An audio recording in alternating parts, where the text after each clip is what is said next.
Just for the record, this is H.R. 3590, a healthcare bill that was actually signed into law.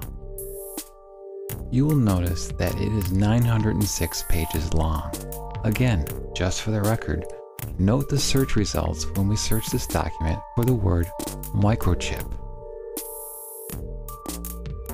Implantable. RFID. Class 2 device.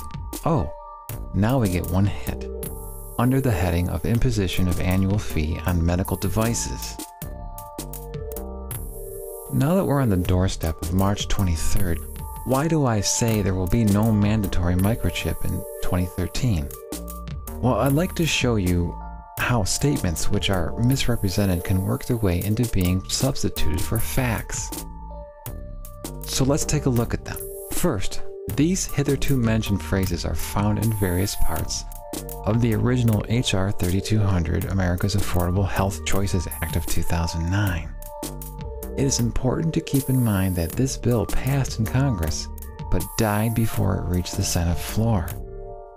Therefore, it, and any language in it, is obsolete.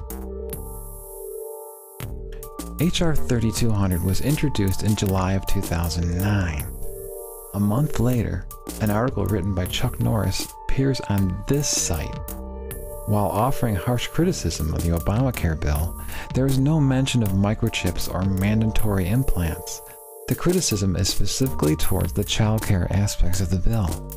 But notice the interesting wording at the end of the fourth paragraph.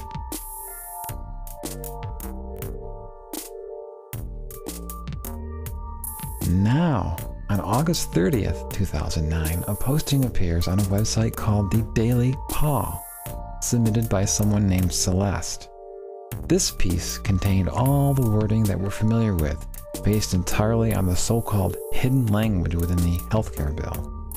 Mandatory implants of RFID chips, controlling who is and who isn't allowed medical care, etc. A similar article appeared on Resisting the New World Order shortly after, quoting the same snipped phrases from the bill. Contrast this with the Chuck Norris piece, which addresses specific issues on specific topics within the bill.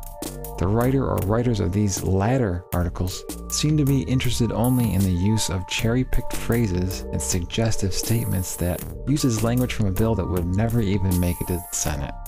But this is where it gets even darker. We find another article using the same buzz phrases taken from the original obsolete bill. But this time, right here, it clearly gets attributed to Congressman Ron Paul. Here's the link to the article. When you click the link, it brings you to the dailypaul.com website. And there it is, the same words, the same article, not written by Ron Paul. If you need more proof on this false attribution, all one needs to do is to look at the dailypaul.com disclaimer, which clearly states no affiliation to Ron Paul or any of their affiliated organizations. Comments represent the opinions of the poster and are not endorsed, approved, or otherwise representative of the opinions of Ron Paul. In May of 2011, Before It's News is guilty of the same stunt. Once we discover the origins of something that has been so massively misrepresented and offered up as though it were from an authoritative source, it is no wonder that it begins to disprove itself by its own timetable. Many of the parties that are responsible for videos and blogs suggesting the March 2013 implant date have now moved on to the year 2017.